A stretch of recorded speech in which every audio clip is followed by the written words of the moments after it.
Good evening, darlings, and welcome to the Chrissy B Show. Now, youngsters are under a lot of pressure nowadays, and something that's becoming a really big problem is sexting, where kids are sending naked images of themselves to each other with sometimes some really devastating consequences. Now, my guest tonight are comedian Jules Constant, who's going to be telling us how he's trying to help this issue, and also we've got some guests from Platinum Performing Arts as well, and we've got a couple of really good videos to show you as well. One of them really disturbing actually, but it's also going to highlight the problem with sexting and cyberbullying as well. But first of all, before we get into tonight's topic, let's talk to Excel with the news. Hello, my love. Hello. How are you? I'm good, thank you, Chrissy. So you're aware of sexting, aren't you? We were talking about this earlier. I didn't actually, to be honest, I didn't know really I kind of guessed what it was, but I hadn't heard the term. I think it's just a sign of the times, really, isn't it? It is, isn't it? Shocking. Gosh. Shocking. Yeah. So what news do you have for us? Well, on the subject of, I suppose, sexting and how everything happens technologically nowadays, I picked up an article that talked about how children become quite techno-savvy even before they learn to talk. Oh.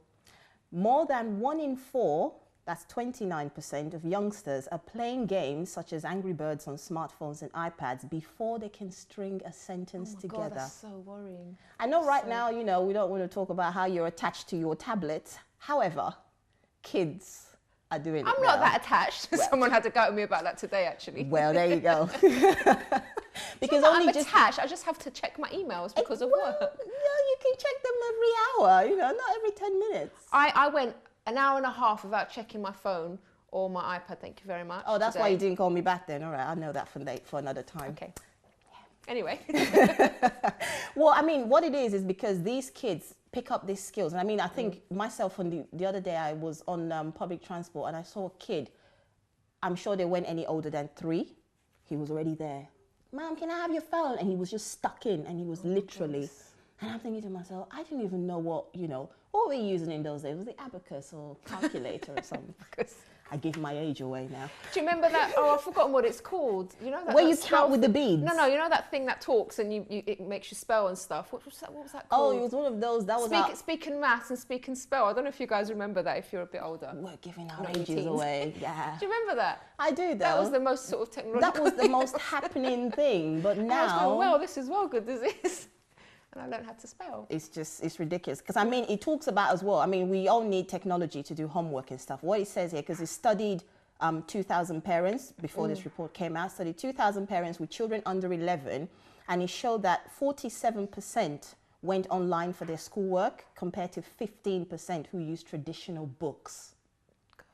I think the library is about to become extinct. Yeah, I think so. Well, and it talks about as well, it says on the downside, 13% have accessed something inappropriate online.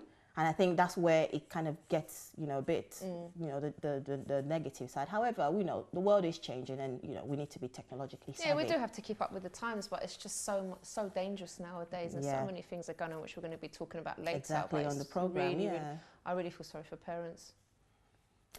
And following on with technology, there is a man in Norway who actually bought the equivalent of £15 worth of bitcoins, they're called. And he bought this in 2000, and I'll explain what bitcoins are in a minute. He bought £15 worth of bitcoins in 2009, but he has now bought a flat in one of the world's most expensive cities after discovering that they're worth an estimated £430,000. Well, each or the whole lot? The lot. Oh, wow. £15. But what are they? Okay, now I explain. I get to be and all intelligent. And where can we find them? Oh, well, no, they may have been all sold out by now, But a Bitcoin is basically, it's virtual currency. I mean, following on again from technology and everything. It's basically currency that gets used in online gamings and things like that. So someone, I don't know what, the popular social networking site that tells you can use coins for games, etc. So I think this is where it all came from, because it's not linked to any currency, any national currency. It doesn't have a national bank or any central bank of the currency or whatever. But this Bitcoin is virtual currency that is used in the programming world for games, online games, etc. Apparently it was introduced by a mysterious programmer in 2009. And he's basically, it's in use in terms of buying stuff online. You can download a wallet onto your computer where you can then download these Bitcoins. So this Norwegian man bought a few. He bought it and then he forgot about it apparently. So he bought it and kept it. And then he's now discovered, because he bought 5,000 coins, and he discovered that the £15 worth of coins he had bought are now worth 4. So he's cashed in. He didn't even cash in all of them. He cashed in a bit, and he managed to get 116,000. Okay.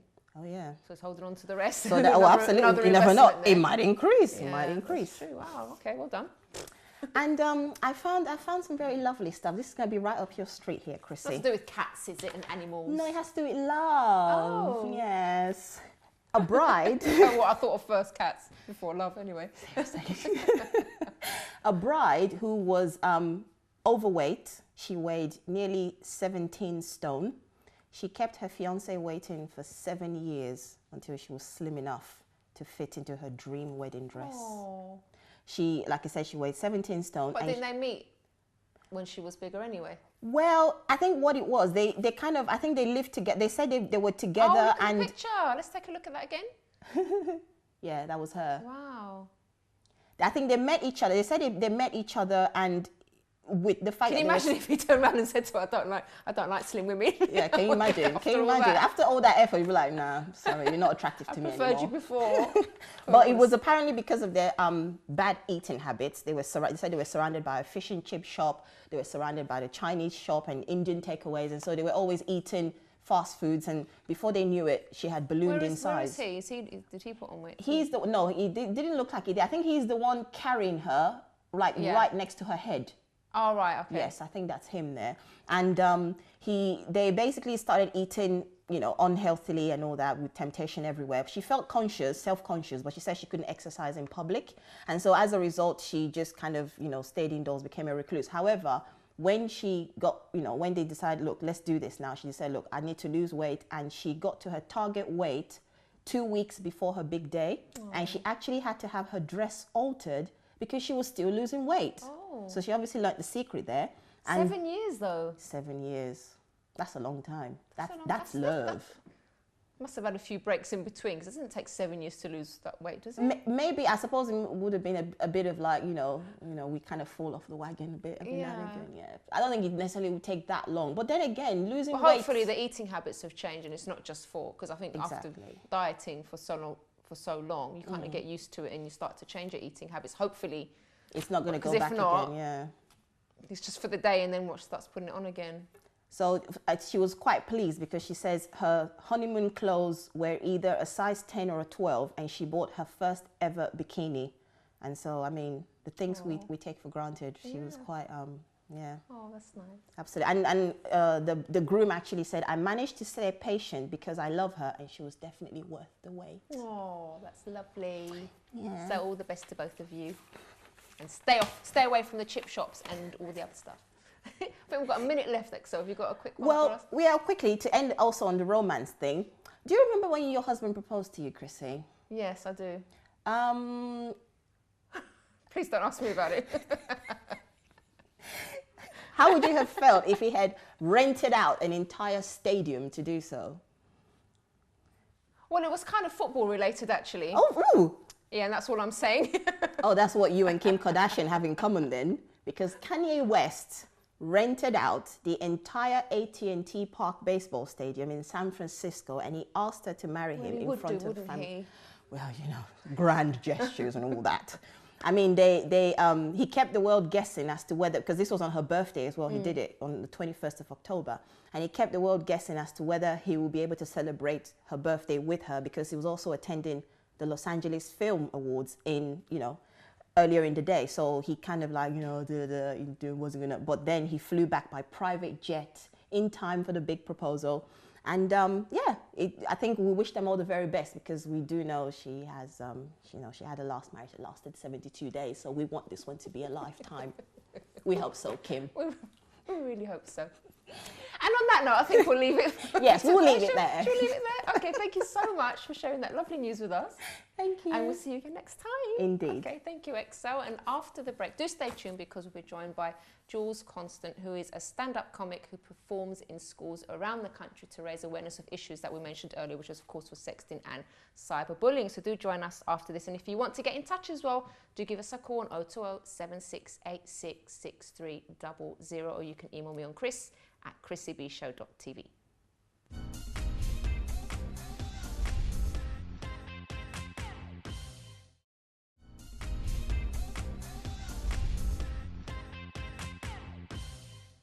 Okay, welcome back to the show. Now let's welcome on Jules Constant. Hello, Jules. Hello, you all right? Yeah, how are you? Yeah, good. So Great, good to see you here. Thank you for having me. Now, obviously, you are dealing with a very serious issue, but you do it in a different way, don't you?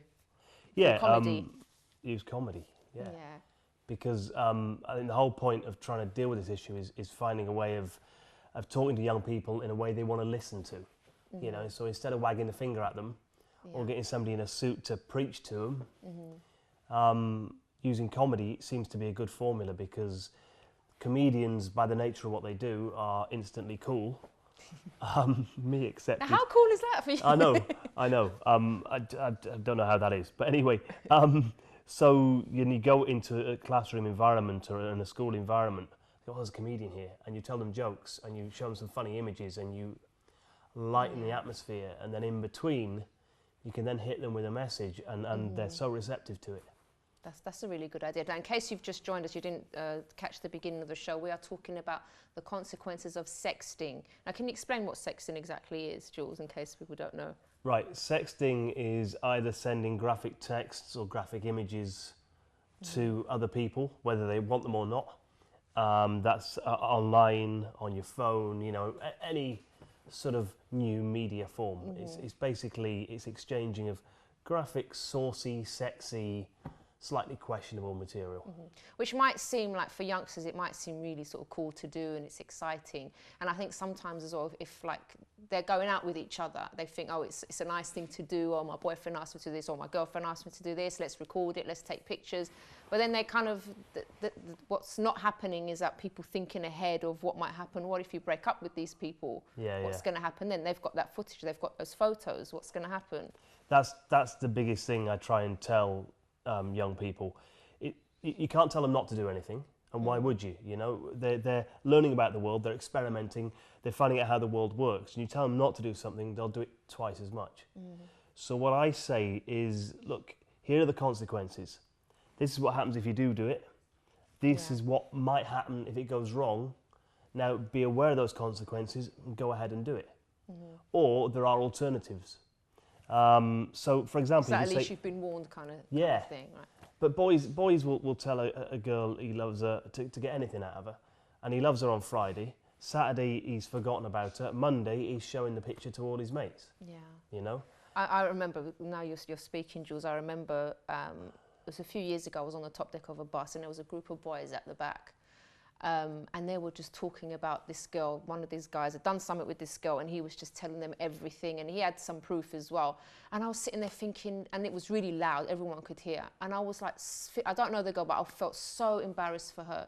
And she's probably thinking, this guy loves me, and like, you know, he really cares about me. And he's just sharing everything with his friends, really graphic stuff.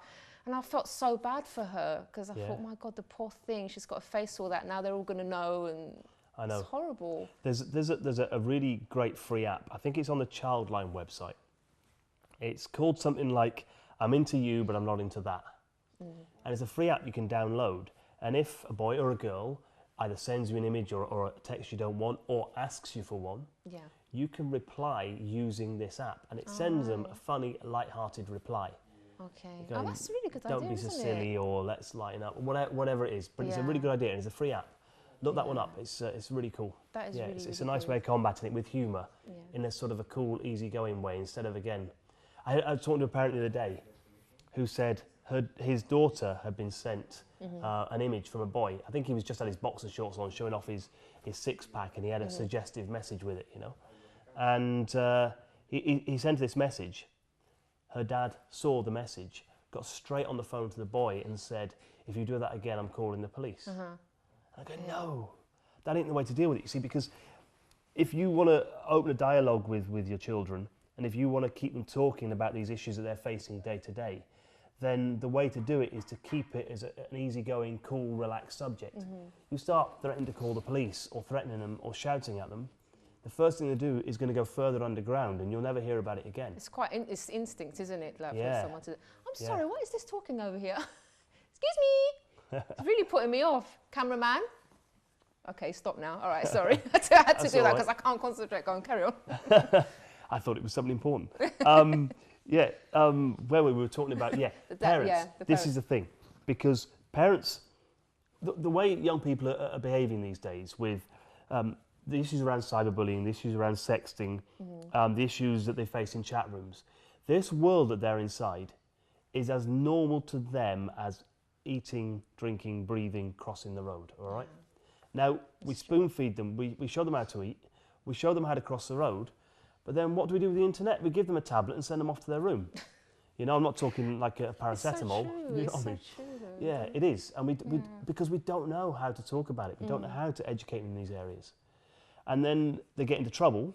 And because the subject's never been opened before, because we've never discussed it openly, they then don't know how to come to us and say, I've got a problem, how do I deal with it? So they go to their mates, which aren't always the best source of information. Gosh. What can parents do then, do you think, that can help with this issue? Because obviously, like, for example, knowing my dad, when I was at school, I think there was some boy that was bullying my sister, and he was straight down the school and had the boy pinned up against the fence, threatening him, and that boy never ever bothered my sister again. So I think that for parents, some of them, it's like a natural reaction. Yeah, it is. But what do you suggest they can do?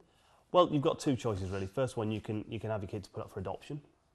Okay. Just takes the problem away altogether. Yeah. Yeah. Just watch telly then, no problem. Forget about them. The other one is start at a young age, opening a dialogue with them. Yeah. Talk about drugs and sex and the internet and all these other things that they're facing day to day as a casual day-to-day conversation.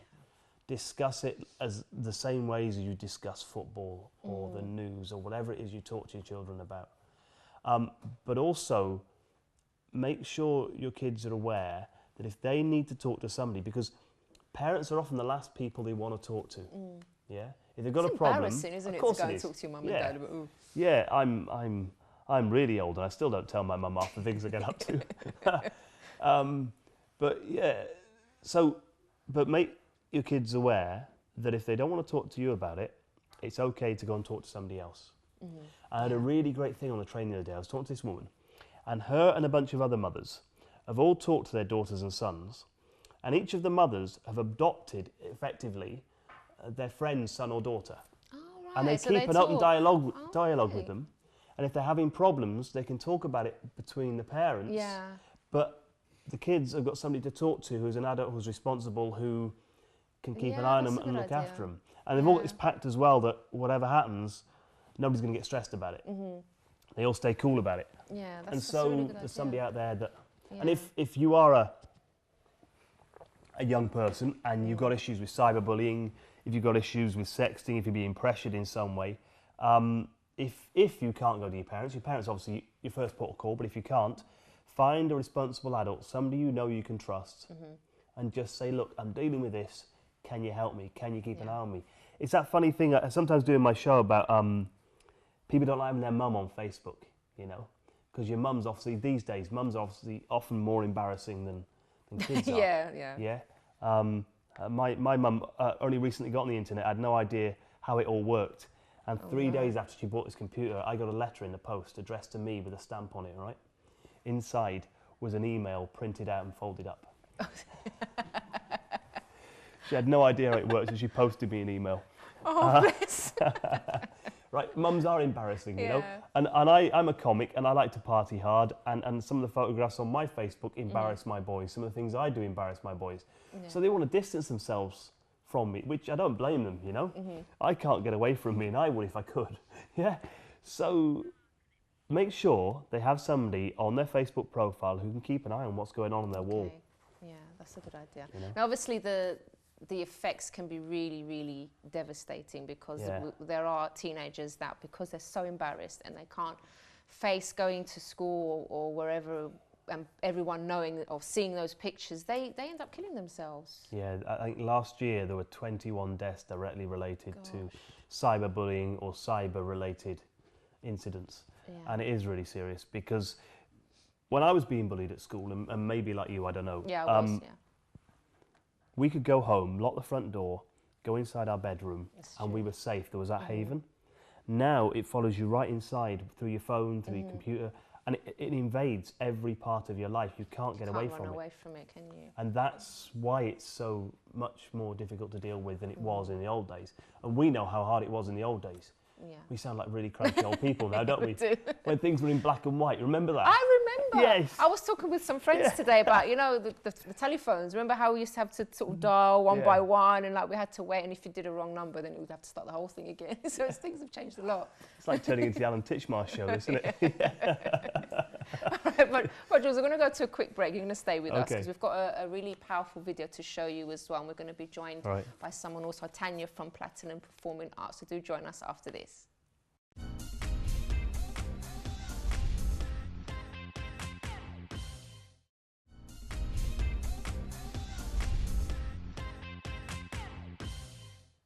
Okay, so I'm still with Jules, who's been making me giggle all before the break. And now we're also joined by Tanya Chrysanthu from Platinum Performing Arts. Hello, Tanya. Hello. How are you, my love? I'm good. Yourself? I'm very well, thank you. Good. So tell us, you've been on before, but tell us a little bit about your organisation, first of all. Well, we're Platinum Performing Arts. We're based in Edmonton at the Millfield. And we're a dance school, or a dance company. We specialise in street urban dance. Yeah. And we've been doing a production called DPMO about social networking, gun and knife crime, all of those things that young people are challenged with today, really. Okay, that's great. We're going to be watching a video of yours a bit later on. And what did you think about what we were speaking about before? Have you sort of come across this issue yourself with the young people that you work with? Yeah, I mean, we have lots of different children, young people in the school, and we deal with lots of different issues, and that was one of the reasons why we wanted to do a production like we did, you know, to try and help other children.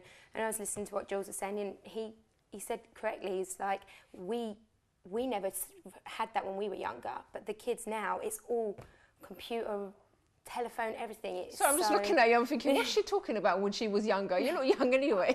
No, well, I'm not as young as what you Oh, think. she looks like a I'm not going to say that on TV though. So they, you know, the TV, the computers and all of that, it really is such a big issue, and it is a worry. If that's what it's like now, what's it going to be like in 10, 15 years' time? It's going to be a nightmare. Yeah. We really have to do something now about it. But we were talking about the sort of devastating consequences that all this stuff can have. And let's take a look at this short video. And I think this really drives the point home because it's really, really disturbing. Let's take a look. Dinner's ready!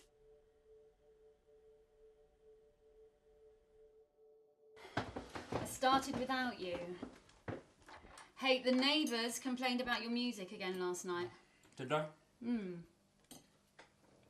Hey, slow down, you'll get indigestion. I've got loads of work to do on. I need to get back to my room. Oh, what, you're going to let me eat on my own? It's fine, Mum. I've got to go. Hey, your plate!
It's awful, devastating consequences. What did you think of that, both of you?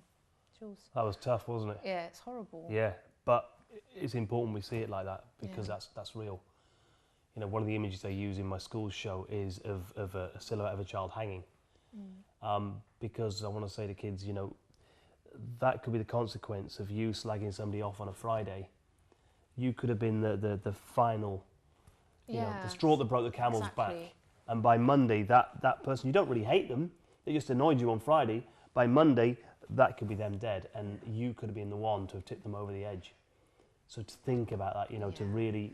Because we kind of sometimes we concentrate on the people, the victims, but we have to address the people that are actually inflicted. Because sometimes they generally don't realise how you know badly their comments are received. Because like you said, if it's not, it might be other people that have been doing this as well, and it's been leading up, and that person's maybe already having problems at home or not confident about themselves, and that will just drive them over the edge. And this is addressing chat rooms as well. And there's another thing we do a lot on is quite innocently and for no bad reason, you take on face value what you see on the screen.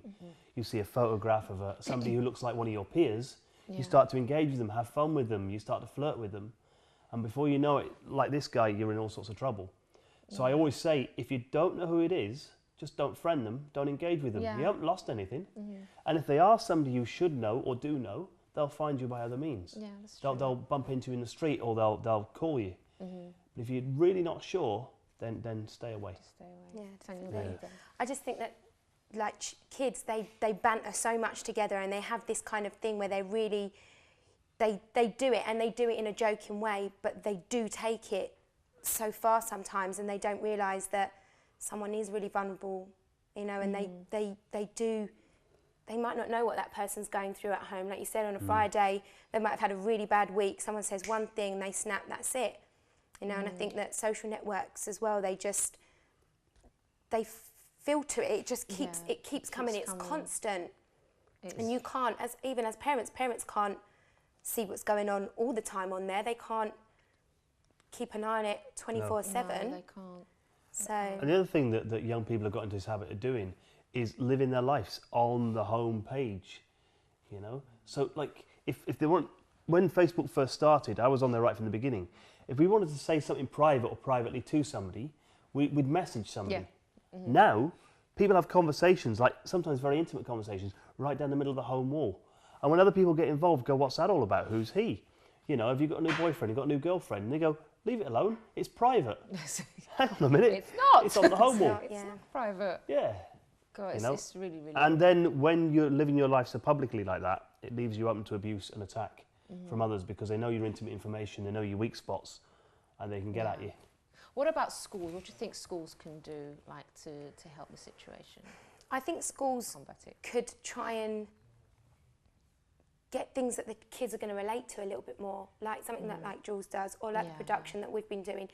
Kids need something that they can relate to, that they can kind of go, oh yeah, that's something that I've been through, or even if it's just the words that are being used, stuff like that, that they can, like I said, that they can relate to and just grab hold of and, you know, talk about amongst each other, and like music, comedy, stuff that they're interested in. They're interested in, exactly. And they're not going to be like, oh yeah, here they go, chatting on again, because they hear it 24/7 from teachers, from their parents.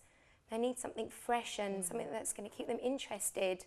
But George, just a question: how did you actually get into helping with this in the first place? It's started off, I perform every year at the Edinburgh Festival, the Edinburgh Comedy Festival. And one of the shows I did there was called Two-Faced Book, where people would heckle me live with their phones onto the Facebook wall behind me. And then people all over the world would be watching it and heckling me live from all over the world. Okay.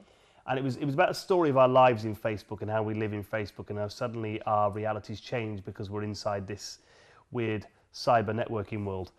And I realised the biggest part of my demographic was like 16 to 24-year-olds. Sometimes 12-year-olds were coming in with their parents as well. But really, 3/4 of my audience were really very young. Yeah. And they were getting what I was doing and they were laughing at it and engaging. I'm thinking, well, as a comedian, my world is really quite superficial. Excuse me, it's quite ego-led. It's egocentric, you know, it's all about me. And That's what I was going to say, because Yeah. you could have just been thinking about yourself and just sort of getting your audience and stuff, but you actually did something to help And I others, which realised I think had a was voice great. here, that the younger people Yeah. were listening to me for some strange reason. So how could I use that as a tool? That was so nice of you. Oh, I know. That's really nice. I'm thinking of sainthood or at least an MBE or something. Yeah. Hint, hint. I could wear a robe and a hat. Anyhow, I don't want one of them sticks, you know, I can hit people with. Anyway. He's got off into his own little world now, hasn't he? Just Yeah. come back, Jules, Lord come back. Jules. No, it was just, I thought, here I've got a means of talking to them on a level they'll understand and engage with, and it would offset the fact that I'm really a bit of an idiot on stage, and you know, it's my job to take the mickey out of people and play these games, but it's nice to do it the other way around and put something nice back into the world. It's like Yeah. karma, like my name is Earl, you know, I'm Yeah. keeping the balance. That's really good. But they're Yeah. obviously reacting well to it because you're Yeah. going to schools like almost every week, aren't you? Yeah, and all the schools that use me have me back 2 or 3 times a year, you know, for the new intakes of kids. And I talk to children from the age of, well, it's getting younger and younger now. That's the other interesting thing. When I started, it was sort of 14 to 18-year-olds.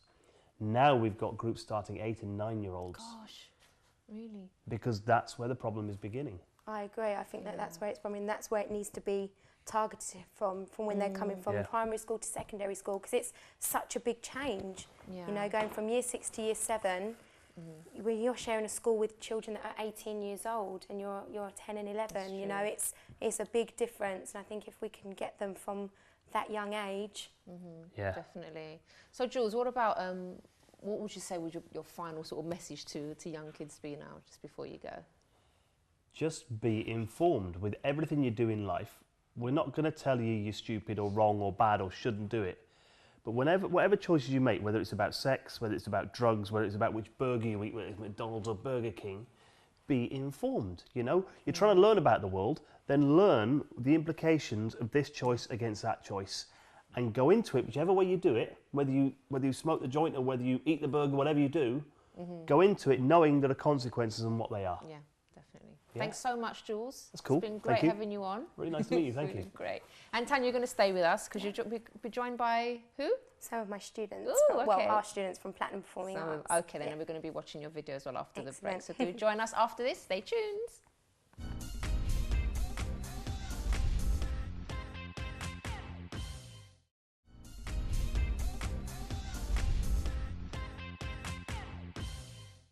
Welcome back to the show. Now we're joined by Oba and Shanice. Hello. How are you doing? Good. So, okay, we've been talking about a really serious subject. Now, what did you guys think about what we were speaking about before? Why is, you know, youngsters so pressured nowadays to do these kind of things, do you think? Do you want to start? Oh, me.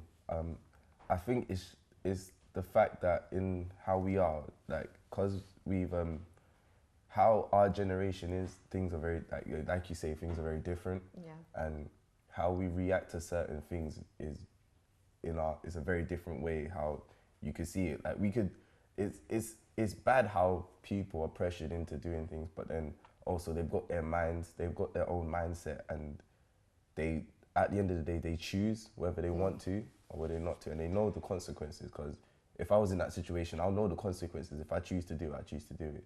If I don't, I don't. But it's Do you think that youngsters sort of act on impulse sometimes more than maybe adults do? What do you think, Shanice? Yeah, I think it's mostly down to like peer pressure and it being sort of the cool thing, even though it don't like seem cool. Well, it's not cool, but like I think sometimes they think they just get carried away with it, and it just leaves friends are doing it, so I'm going to do it as well. There's nothing wrong with it. And they just get carried away, and they just don't realise like how deep it can go, and what the consequences and really serious could be. consequences. Yeah. So, but you both were in a performance, weren't you? Yeah. So we're going to take a look at that now because it's really, really good. So let's take a look. I've come down to the Dugdale Centre in Enfield Town to come and see a piece of theatre called DPMO, devised and to be performed by one group of youths. Now, I don't know if you remember, but recently we went down to their rehearsal studios to see it all in the making. Look, if you had one shot, or one opportunity to seize everything you ever wanted in one moment, you capture it, just let it slip. Yo, his palms are sweaty. And I'm now very excited to go inside and see the final piece. So ladies and gentlemen, welcome to the show. Let me tell you about this twisted tale called DPMO. Because right about now, we'll be going on a journey where certain situations can leave some people lonely.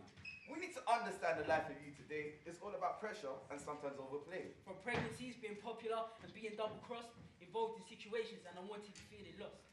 DPMO explores how social networks can affect the life of 4 teenagers and how their decisions can cause regret.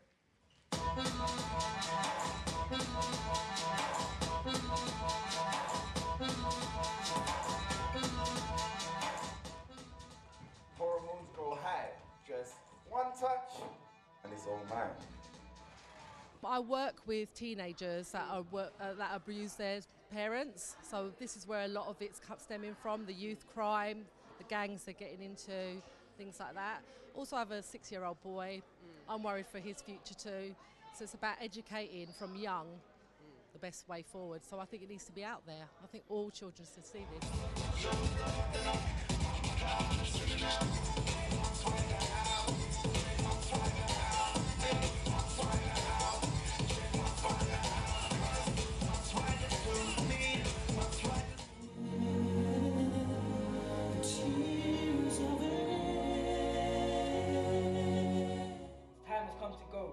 Smart young boy who knew his rights from wrong, his journey was too short, you know.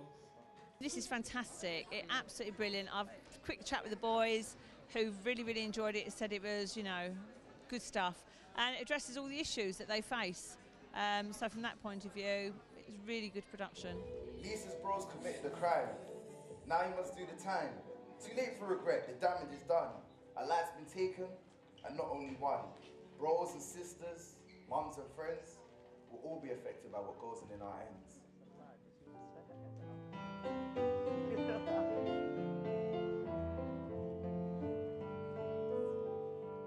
Why do you think they're using like music, dance and like theatre to sort of reach out to young people? Do you think that's because that's what they're going to listen to and it's really going to get to them? Yeah, do you know what? I think it's the best way to put it across personally. News, I think youngsters don't really watch the news nowadays, and the message is always out there, but I think this is the best way to kind of open up their minds and then see messages subliminally as well as liminally. Children, the kids, young youths, relate to that because that's their generation. That's what it's all about. Like, they all love listening to their music, BBMing. Like, I teach them in class, they're constantly on their phones. Like, have to confiscate them because they might be in the same room texting each other across the room. You know, so I think that doing a show like this is really good because it brings it home. It's like you can't run away from it. It's exactly what they do. Almost there. So baby, don't stop what you're doing. So that was a very powerful and thought-provoking piece of performance. Now let's hope that this piece of theatre will encourage more music and art-based projects just like this. Well, guys, well done. Looks great. Now, where do you actually perform this? We did it at the Dugdale Centre in Enfield, and that was our 3rd time we actually did it. Okay. Are you doing like a tour? We'd like to. I mean, that's what we'd like to do. Our aim would be to get this message out to as many schools and as many children as we could. But it's so powerful in the theatre. I think that it's something that the kids need to come in and watch it. I mean, they have all these companies that go into schools at the moment and do things, but they don't relate to it. They don't know they don't know how to react to that. I mean, we've had schools coming in, we had some year sixes coming in, and they were really, it was really powerful. I mean, there's not one dry eye in the theatre. I mean, that's just from us and the audience. You know, it's a very emotional thing, and we want to get that message out to them. And it was something that the kids wanted to do as well. It was a production that they had their hand in. It wasn't just us teachers saying to them, "We're going to do this, we're going to do that." We said, "Right, what issues do you want to tackle? What do you want to talk about?" You know, and it's something we worked on together. How has it changed your lives doing this production? Because it must have affected you as well. How it changed my life, like doing this performance, like, cause it's been like the third time we've been doing it, is like, it's made me think about how I should live my life as an actual person, like who to hang out with, who not to hang out with. It's taught me things that I probably, that I could say, honestly say I wouldn't think about before doing all of this. And just by helping others, you've helped yourself as well. Yeah, it's helped I've helped myself, and the fact that I can try and send this message out here to people around my age, it's real, it's out there. Like you all know about it. Just you need to face it and like just be like, yeah, like we need to stop. Yeah. What's been going on? What's going on right now? Shanice, has it affected you as well? Yeah, it has. I think it's opened my eyes a lot because I knew like all this was happening and stuff, but I didn't realise to the full extent of how it happened, like how it was happening until like we saw audience members crying and like trying to in the Q&A, and they were talking about their personal experiences, like firsthand of all these issues, and that must have been really like wow to see that happening and seeing how you affected people. It definitely was, like, and I think it affected like all the cast members as well, because as Tanya said before, everyone was crying at least every show. So now there might be sort of maybe some young people watching that they are going through something at the moment. Maybe they are being bullied, maybe someone's threatened to post pictures of them and stuff like that. So please, if you are in a situation, talk to someone. Don't do anything drastic, please. You know, there's always help that you can get. And you know, I know sometimes it might think, oh my God, if this gets out, you know, it's gonna ruin my life. But you know what? People forget after a while, and you know, you're gonna grow up and stuff. I know it seems like the end of the world now, but you've got a whole life ahead of you. So if you are in any kind of situation, please do get some help. Go and speak to someone that can help you, and it'll be sorted out. You know, like I said, even if things do get out and you're embarrassed or whatever, we're talking about sexting, that's gonna pass. But don't sort of do anything drastic, please, because you know you've got a whole life ahead of you and it's for living, okay? But the main thing we want to get across is for people to think, like Jules was saying, we can't sort of tell people what to do, tell a young person what to do. You can't do that. But what we're saying to you is please really think about your consequences. And this is for adults as well, you know, because there's times when, you know, we see women, for example, that will fall for this guy that is obviously wrong for her. Maybe he's abusive, maybe, you know, he's already with another woman. This is just an example I'm giving. And because she goes by what she feels, oh, you know, he treats me really nicely, he's really good to me. And then she goes with him and she thinks, I need to follow my heart. I need to go by what I'm feeling right now because it feels good. But think of the consequences as well. It's obvious that this is going to go wrong. And this is for many other things, like people that commit crimes. You need to think ahead. Don't just go in the moment, because that really gets people into trouble. Don't know if you can... No, yeah, definitely it does. And I just think there are so many people that they can talk to as well. I mean, there's so many organisations now that are around and, you know, talk to your teacher, talk to someone that's older than you, talk to your family. I think that was one thing we wanted to do with the show as well, to just think that whatever happens, it doesn't just happen to you, it's a rippling effect to everybody else around you, friends, family, someone who lives down the road from you, because it is a ripple effect, and you don't want that to ruin your life, because it's too precious. You know, there's so many things out there to see and to do. Like what happens now is going to affect you forever. Definitely. All right, thanks so much, guys. Thank You've you been for having brilliant. us. Brilliant having you on again. Thank you. And all the best with what you're doing. I think it's Thank you very much. fantastic. Thank you. Okay, we have reached the end of the show, but if you want any information at all, if you want us to point you in the right direction for any organisations, please do email me on chris@chrissybshow.tv, and also you can visit the website for more info about our guests, chrissybshow.tv. See you again next time. Bye-bye for now.